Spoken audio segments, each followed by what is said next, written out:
Pharmacology classifications made easy mnemonics. Struggling to remember all those pharmacology drug classifications? Don't worry, in this video I will share simple and powerful mnemonics that will make memorizing pharmacology a breeze. Stick around until the end because I have got a special trick to help you remember them forever. Let's dive in.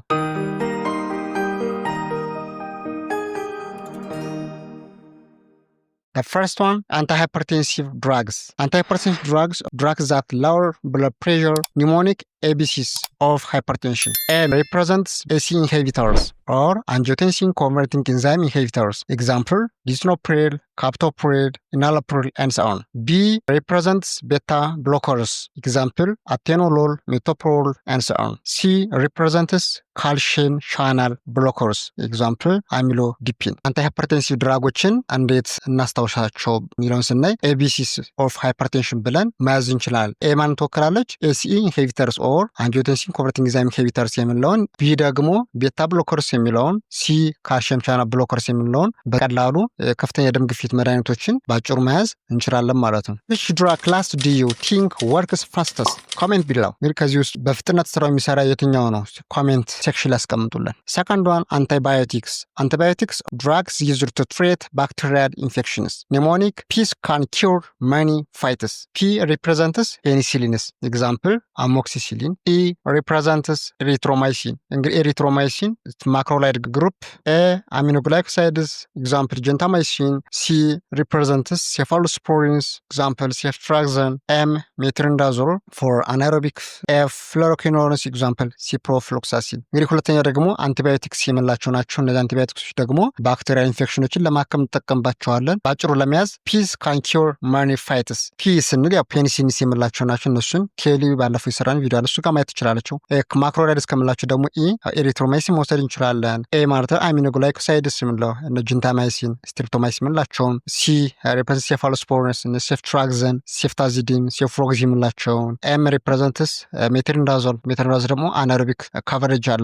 ኤፍ ያው ፍሎሮኪኖሎንስ የምንላቸው እነ ሲፕሮፍሎክሳሲን፣ ኖርፍሎክሳሲን የምንላቸው፣ ሞክሲፍሎክሳሲን፣ ሌቮፍሎክሳሲን የምንላቸው ኤንሶን። ባጭሩ አንቲባዮቲክሶችን በዚሁ ግሩፖችን ማወቅ ይቻላል ማለት ነው። as you go over the mnemonics to comment with the first antibiotic they learned in school and whether they used a mnemonics to remember it. መጀመሪያ የተማራችሁት ግሩፕ የትኛው ነው? እንዲሁም ደግሞ መጀመሪያ ላይ የምታውቁት ኒሞኒክ ካለ ኮሜንት መስጫ ላይ አስቀምጡልን። third one, analgesics. Analgesics or pain relievers. Mnemonic POP, the is gun. P means paracetamol or acetaminophen. Example, at brand Tylenol or opioids. Example, morphine, codeine, pedrin, tramadol, and so on. P, non-steroidal anti-inflammatory drugs. Example, ibuprofen, meloxicam, and so on. ሌላ ሶስተኛው ደግሞ እንግዲህ አናልጀሲክስ የምንላቸው እነዚህ ደግሞ የህመም ማስታገሻ ብለን የምንጠራቸው ናቸው። እነዚህን ባጭሩ ፒኦፒ ብለን መያዝ እንችላለን። ፓራስታሞል፣ ኦፖይድስ እንዲሁም ደግሞ non-steroidal anti-inflammatory drugs የምንላቸውን ማየት ይቻላል። Which pain relievers do you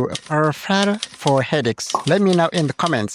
ለራስ ምታት የትኛው የተሻለ መድኃኒት ነው? ኮሜንት መስጫ ላይ አስቀምጡልን። For anti-diabetic drugs. Anti-diabetic drugs for diabetes. Mnemonic I big sugar needs help. I represents insulin. B represents biguanides. Example, metformin. S represents sulfonylureas. Example, glimepiride, glipizide, glibenclamide. N represents GLP-1 agonists. Example, deregulated.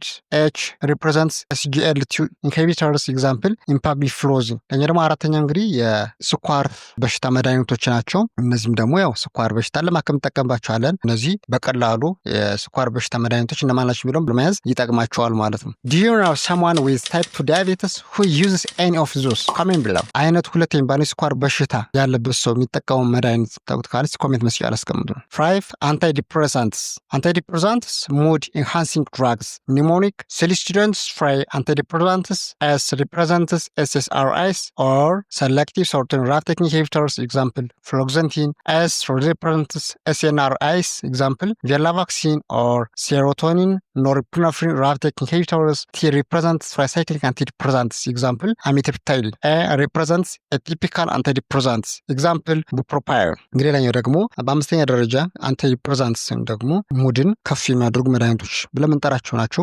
What is your favorite antidepressant class to study? Drop a comment below if you are studying pharmacology. ደስ የሚላችሁን ፋቮራይት አንቲዲፕሬሳንት ምልቱን ስትማሩ የምታስታውሱትን ኮሜንት መስጫ ላይ አስቀምጡልን። 6 anticoagulants. Anticoagulants or blood thinners. Mnemonic, he didn't want clots. H represents heparin. D direct oral anticoagulants. Example, apixaban.